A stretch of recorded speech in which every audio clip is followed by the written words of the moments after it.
বন্ধুরা, আজকে আমরা আলোচনা করব নিফটি নিয়ে এবং দেখে নেব যে সোমবার দিনের জন্য কিভাবে ইন্টারডে ট্রেডিং সেটআপ প্ল্যান করা যেতে পারে। কিন্তু তার আগে কিছু কথা বলতেই হয়। সেক্ষেত্রে আপনাদের সাথে আগের ভিডিওতে আমরা শেয়ার করেছিলাম যে উপরের দিকে যদি গ্যাপ আপ হলে সেক্ষেত্রে রিট্রেস্ট হচ্ছে কিনা আপনারা দেখবেন। যদি দেখেন যে এতদূর পর্যন্তই রিট্রেস্ট হয়ে গেছে, রিট্রেস্ট হওয়ার পর উপরের দিকে যাচ্ছে, সেক্ষেত্রে উপরের দিকে ফার্স্ট হাফে হয়তো মুভমেন্ট পাবেন, কিন্তু সেকেন্ড হাফে কিন্তু তলার দিকেই আপনারা কিন্তু দেখবেন। এটাই কিন্তু আপনাদের সাথে শেয়ার করেছিলাম। এবার যদি বলেছিলাম যে আরও যদি ওপরে গ্যাপ আপ করলে সেক্ষেত্রেও এখান থেকে রিভার্সাল সাইন খোঁজার চেষ্টা করবো, এখান থেকে সেক্ষেত্রে শর্ট হতে পারে এবং তলার দিকে একটা ভালো মুভমেন্ট পেতে পারেন। এবং যদি দেখেন যে 25,350 এই লেভেলটা ব্রেক করে কন্টিনিউ সাস্টেন করছে, তাহলে কিন্তু জানবেন যে এখান থেকে কিন্তু বড় পতন আপনারা দেখতে চলেছেন, কারণ 25,000-এর আগে কোনো রকম সাপোর্ট নেই। আজকের দিনের ভিউটাও কিন্তু তাই। যদি কোনো কারণে দেখেন যে গ্যাপ ডাউন হয়েছে বা 25,350 এই লেভেলটার ওপর মর্নিং থেকে কন্টিনিউ সাস্টেন করছে, সেক্ষেত্রে কিন্তু ওখান থেকে আপনারা আর সাপোর্ট পাবেন না। তলার দিকে কিন্তু 25,050 এই জোনটার মধ্যে কিন্তু বাজারকে দেখবেন। যে দিনই হবে সেই দিনই কিন্তু এই ঘটনাটাই ঘটবে। আর যদি আজকের দিনে যদি দাঁড়িয়ে বলেন, সেক্ষেত্রে বাজারের মধ্যে যে মুভটা আমরা ক্যালকুলেট করার চেষ্টা করেছিলাম যে এখান থেকে উপরের দিকের জন্য বাজার হয়তো যেতে পারে, সেক্ষেত্রে বেশি দূর যাবে না, এই লাইভ হাইটাকে ব্রেক করে হয়তো ওপরের দিকে কিছুটা যেতে পারে। সেক্ষেত্রে কতটা যেতে পারে? 25,680 এই জায়গাটার কাছাকাছি পর্যন্ত। এখানেও দেখতে পাচ্ছেন যে এখান থেকেও কিন্তু কোনো রকম টেকনিক্যাল মুভ ছিল না। যারা টেকনিক্যালটা জানেন বুঝবেন যে টেকনিক্যাল মুভ কোথায় এসছে, একমাত্র দিয়েছিল ঠিক এই জোনটাতে। তাতেও কিন্তু প্যানিক ধরিয়েছিল। কারণ কি, এইখানে দেখার পর যখন বাই করি তারপর থেকে কিন্তু উপর দিকে 3-4 পয়েন্ট প্রফিট দেখি, 8-10 পয়েন্ট কিন্তু লসও দেখি। কারণ কি, কারণ হচ্ছে বাজারের মধ্যে এই সব জায়গায় এন্ট্রি করার পরেই কিন্তু দেখতে পাচ্ছিলাম বাজারের মধ্যে নয়েজ চলে এসেছিল। ফাইনালি এত বড় কিন্তু স্টপ লসটা রাখতে হয়েছিল, যেটা হচ্ছে 25,666।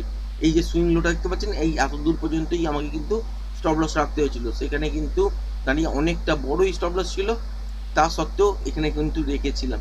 তারপরে একটা স্ট্রেট একটা মুভ হয়ে যায়, আর এই মুভটাতেই আমরা এক্সিট হয়ে যাই, ছোটোখাটো একটা প্রফিট হয়। তারপরে দেখেছেন যে এইখানে 5 মিনিটের একটা ক্যান্ডেল যদি দেখেন, এই ওপর থেকে তলা পর্যন্ত যেটা পড়েছে সেইটা কিন্তু 200 পয়েন্টের একটা ক্যান্ডেল। এই রকম মুভ হয়ে যাওয়ার পর সাধারণত আমরা কি দেখি, যে বাজারের মধ্যে কিন্তু আর ওপরের দিকে যাওয়ার চেষ্টা করে না। আর এক্সট্রিম বুলিশ আর এক্সট্রিম বিয়ারিশ লেভেলগুলোই আপনাকে কিন্তু বুঝতে হবে। এক্সট্রিম বুলিশ যখন থাকে বাজারের মধ্যে, তখন কিন্তু এই রকম ঘটনাই কিন্তু দেখা যায়। এখান থেকে 200 পয়েন্ট পড়েছে, কারণ অনেকেই দেখবেন যে যারা বাজারের মধ্যে কাজ করেন, অনেকেই নোভাইস ট্রেডার, অনেকেই কিছু জানেন না। তারা কি দেখছেন যে বাজারের মধ্যে একটুখানি করে রিট্রেস্ট হচ্ছে, তারপর বাজার নতুন নতুন হাই করছে। এখানে হয়তো একবার দুবার পেয়েছেন, সেটাই কিন্তু এখানেও অ্যাপ্লাই করেছেন, হয়তো এখানেও পেয়েছেন, সেটা এখানেও অ্যাপ্লাই করতে গেছেন, একটু হয়তো দেখেছেন, তারপরে কিন্তু পুরোপুরি ট্র্যাপ হয়ে গেছেন। আর 200 পয়েন্টের মুভমেন্ট তলার দিকে আসা মানে বুঝতেই পারছেন 60-70 পয়েন্ট প্রিমিয়াম কিন্তু 100 টাকা স্ট্রাইক প্রাইসে পড়ে গেছে। তো এই জায়গাগুলোই কিন্তু বুঝতে হবে, এরকম করেই কিন্তু ট্র্যাপ হচ্ছে। আরও অনেক কিছু বলা যায়, কিন্তু এই ছোট ভিডিওর মধ্যে সব কিছু শেয়ার করা কিন্তু সম্ভব না। এখানে যে তলার দিকে পড়েছে, তারপর আমরা কি জানি যে এই 200 পয়েন্ট 250 পয়েন্ট যদি বাজার পড়ে যায়, তারপর থেকে একটা রেঞ্জের মধ্যেই বাজার ওঠানামা করতে শুরু করে। এখানে কখনো তলার দিকে একটুখানি যায়, কখনো ওপরের দিকে একটুখানি যায়, এইরকমই হয়। এখানে কি দেখতে পাচ্ছি, এই ফেজটাতে কিন্তু আবারও লাইভ হাই লাস্ট ক্যান্ডেলও কিন্তু হয়ে বন্ধ হয়েছে। মানে লাস্ট 5 মিনিটের ক্যান্ডেলটাতেও কিন্তু দেখতে পাচ্ছি এখানে বুলিশ ভাব আছে। তো এক্সট্রিম বুলিশ লেভেলে কিন্তু এই জিনিসগুলোই ঘটে, এক্সট্রিম বিয়ারিশ ফেজেও কিন্তু এই রকম জিনিসগুলো ঘটে। এখানে অ্যালার্ট থাকার কথা। এখানে এত পয়েন্ট তলা থেকে যদি এত দূর পর্যন্ত মুভমেন্টটা ক্যালকুলেট করেন, বা এখান থেকে এত বড় মুভমেন্ট যদি ক্যালকুলেট করেন, সেক্ষেত্রে অনেক বড় বড় আপনারা অপশানের মধ্যে দেখবেন যে অনেক বড় বড় প্রিমিয়াম বেড়েছে। সেক্ষেত্রে এখানে বলবো যে টেকনিক্যালি কিন্তু বাই হয়নি, প্রফিট কিন্তু খুবই লিমিটেড হয়েছে। এই সব মুভগুলো কারা কারা করাচ্ছে, এইগুলো আপনাকে জানতে হবে। তার জন্য কিন্তু এফআইআই আর ডিআইআই কি, সেই জিনিসগুলো আপনাকে জানতে হবে। এফআইআই হচ্ছে ফরেন ইনভেস্টার, ডিআইআই হচ্ছে আপনার ডোমেস্টিক ইনভেস্টার। ডোমেস্টিক ইনভেস্টারের মধ্যেও পার্ট আছে, যেগুলো হচ্ছে mutual fund, hedging fund, prop ডেক্স, তারপর আরও ইনস্টিটিউশন, এইসব জিনিসগুলো আছে, সেগুলো আপনার কিন্তু এফআইআইদের মধ্যেও আছে, মানে বিদেশি আর দেশি, এইটাই শুধু ফারাক। মিউচুয়াল ফান্ডের মধ্যে আনলিমিটেড পয়সা আসছে, এখানে যে রিটার্নটা দেখানো হচ্ছে সেই রিটার্নের অনুযায়ী কিন্তু পয়সা আপনার কাছে ঢুকছে। কারণ কি, এই পোর্টফোলিওটাই কিন্তু কাস্টমারের সামনে দেখাচ্ছে যে এত পার্সেন্ট রিটার্ন ইয়ারলি, আমরা দিচ্ছি, এত পার্সেন্ট রিটার্ন আমরা দিচ্ছি। কিন্তু যারা যারা যারা এই ফেজগুলো 2008-এর ফেজ 2021-এর ফেজ দেখেননি, তারা কিন্তু ইন্টারেস্ট হচ্ছেন এবং মোটা মোটা পয়সা কিন্তু চাকরি করেই হোক বা ব্যবসা করেই হোক সেভিংস করেছিলেন, সেখান থেকে কিন্তু এই ফান্ডগুলোর মধ্যে আসছে। যেদিন এই চেনটা ডিস্টার্ব হবে সেই দিন কিন্তু বুঝে যাবেন মার্কেটের খেলা কি, কারণ পুরোপুরি ট্র্যাপ। কারণ এখানে খুবই ছোট চ্যানেল আমার, তো এখানে হয়তো দেখার সংখ্যক লোক হয়তো অনেকই কম। তবুও বলে রাখি যে মার্কেটের মধ্যে কিন্তু একদিন না একদিন ডিস্টার্ব আসবেই, তারপরেই কিন্তু প্রপার টেকনিক্যাল মুভ আপনারা পাবেন। এখান থেকে 1000-1200 পয়েন্ট পড়ে যাবার পরই কিন্তু টেকনিক্যাল মুভ শুরু হবেন, তার আগে পর্যন্ত খুব ভালোভাবে যে টেকনিক্যাল মুভ পাবেন সেই রকম কিন্তু কিছু নয়।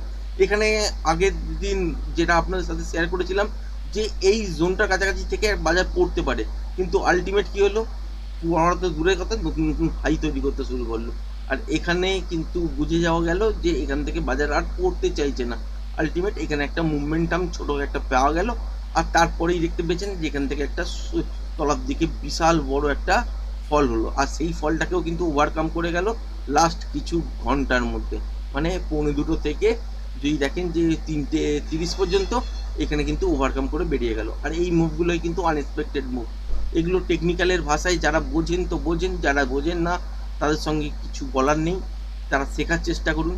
আর এই জায়গাগুলো দেখার পর কিন্তু ট্রেড করার তো দূরের কথা, ট্রেড যে হবে প্যানিক কিন্তু ধরায়, একটা টেকনিক্যাল ট্রেডারের মধ্যেও কিন্তু প্যানিক ধরায়। আবার অনেকে বলবেন যে এত বড় পয়েন্টের মুভ হয়েছে, খুব প্রফিট হয়েছে, তারা তারা কিন্তু জানবেন যে ইনফ্লুয়েন্সার যারা বাজারের মধ্যে বসে আছেন তারা কিন্তু অনেকেই রিয়েল ট্রেডার নন। তো রিয়েল ট্রেডের মধ্যে যদি আপনাকে থাকতে হয়, বুঝতে হবে যে বাজারের মধ্যে এত বড় মুভ হওয়া সত্ত্বেও ছোট্ট কিন্তু মুভ ক্যাপচার করা সম্ভব হয়েছে। আবার এক একদিন এইরকম মুভের মধ্যে এন্ট্রি করার পরও কিন্তু কী হয়, ট্র্যাপ হয়ে যেতে হয়। এইগুলো হচ্ছে রিয়েল ফেস বাজারের, এই জায়গাগুলো কিন্তু আপনাকে বুঝতেই হবে। যাই হোক, সে সব কথাগুলো পরে আলোচনা করা যাবে, কিন্তু আজকের জন্য যদি দেখেন যে বাজারের মধ্যে এখান থেকেই কিন্তু বাজার তলার দিকের জন্য পড়তে পারে টেকনিক্যাল অনুযায়ী, সোমবার দিন কিন্তু একটা রেঞ্জ বাউন্ড হয়ে যাওয়ার চান্সেস থাকবে। তা সত্ত্বেও বলবো যে যদি দেখেন যে গ্যাপ আপ ওপেন হয়ে গেছে 25,920, 900 এইসব জায়গায়, 1280 এসব জায়গায় গ্যাপ আপ ওপেন হয়েছে, হওয়ার পর তলার দিকে রিটেস্ট হতে দেবেন। রিটেস্টটা হওয়ার পর যদি দেখেন যে আর তলার দিকে বেশি দূর আসছে না, সেক্ষেত্রে যখন উপরের দিকে মুভ ঘোরাবে সেক্ষেত্রে বাই করতে পারেন, এবং উপরের দিকে যতক্ষণ মোমেন্টাম পাবেন ততক্ষণ কিন্তু হোল্ড করতে পারেন। যেখানে মোমেন্টাম লস হবে সেখানে গিয়ে একবার এক্সিট হয়ে যেতে পারেন, কারণ এর বেশি কিছু বলা কিন্তু সম্ভব না। আবার যদি দেখা যায় যে ফ্ল্যাট করে তলার দিকে এসছে কিন্তু এই সুইং লোটা ব্রেক করে নিতে হচ্ছে 25,700, যদি ব্রেক না করে, যদি দেখেন যে 25,760, 750 এইসব জায়গা থেকেই ঘুরে যাচ্ছে, তাহলে সেক্ষেত্রেও যতক্ষণ মোমেন্টাম থাকবে ততক্ষণ হোল্ড করতে পারেন। ফাইনালি এই জায়গাটায় আসার পর এই সব জায়গায় যদি দেখেন যে ফ্ল্যাট খুলেছে বা গ্যাপ ডাউনের সঙ্গে খুলেছে, এই সুইং লোটা ব্রেক করতে পারেনি, সেখানে কিন্তু রিভার্সাল সাইন দেখতে হবে। রিভার্সাল সাইন দেখলে তবেই কিন্তু উপরের জন্য ট্রেড হবে। আর যদি গ্যাপ আপেও খুলে যায় সেক্ষেত্রেও রিভার্সাল সাইন দেখলে তলার দিকের জন্য ট্রেড হবে, তার আগে কিন্তু হবে না। আবার যদি দেখেন যে ফ্ল্যাট খুলে তলার দিকে কিছুটা এসছে, উপরের দিকে যদি কিছুটা গেছে, সেক্ষেত্রে বাজারের মধ্যে মুভ কীরকম হচ্ছে সেইগুলোকে দেখার পরই কিন্তু রেঞ্জ বাউন্ড বাজারে কীরকম ধরনের ট্রেড হয় সেটা কিন্তু বুঝতে পারবেন, তার আগে কিন্তু বুঝতে পারবেন না। সেক্ষেত্রে ইন্টারডেতে ফ্রেশ প্রাইস অ্যাকশন দেখলে তবেই কিন্তু বোঝা যাওয়া সম্ভব। এছাড়া আজকের জন্য বিশেষ কিছু ভিউ নেই। বাজারের মধ্যে যদি রেঞ্জ বলেন, তাহলে এইখান থেকে এত দূর পর্যন্ত একটা বাজারের রেঞ্জ বেরোচ্ছে, সেটা অনেকটা বড়। এত বড় হয়তো গ্যাপ ডাউন খুলবে না। যদি দেখেন যে গ্যাপ ডাউন খুলেছে এই সব লেভেলের কাছাকাছি, যেটা হচ্ছে 25,600, কোনো কারণে যদি দেখেন যে গ্যাপ ডাউনে খুলেছে এই সব লেভেলের কাছাকাছি আর 25,600 ব্রেক করছে না, সেক্ষেত্রে রিভার্সাল সাইন পেলে উপরের দিকে আপনার একটা মর্নিংয়েই মোমেন্টাম ট্রেড পেতে পারেন।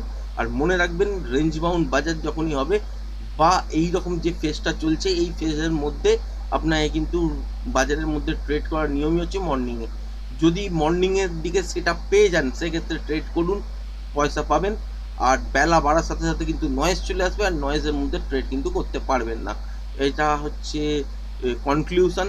যারা টেকনিক্যাল মেনে কাজ করেন তাদেরই কিন্তু ঘাম ঝরে যাচ্ছে ট্রেডগুলোকে ম্যানেজ করতে গিয়ে। আর যারা নোভাইস ট্রেডার আছেন মার্কেটের মধ্যে নতুন, তারা তো বুঝতেই পারবেন না। প্রত্যেকটা ক্যান্ডেলকে আপনারা দেখবেন যে কখনো ওপরে কখনো তলায়, কোথায় বাই করছেন, কেন বাই করছেন, কোনো লজিক থাকবে না। সেই হিসাবেই কিন্তু কাজ করতে করতে কিন্তু লসেই কনভার্ট হয়ে যায়। এই জিনিসগুলো বুঝিয়ে তবেই কিন্তু সোমবারের বাজারে কাজ করবেন। আর নয়তো অ্যাভয়েড করার চেষ্টা করবেন, চুপচাপ বসে দেখার চেষ্টা করবেন যে বাজার কী করছে। আশা করি ভিডিওটা পছন্দ হয়েছে। আর ভিডিওটা যদি পছন্দ হয়ে থাকে চ্যানেলটাকে অবশ্যই লাইক শেয়ার সাবস্ক্রাইব করবেন। আজকের ভিডিওটা এই পর্যন্তই। ধন্যবাদ।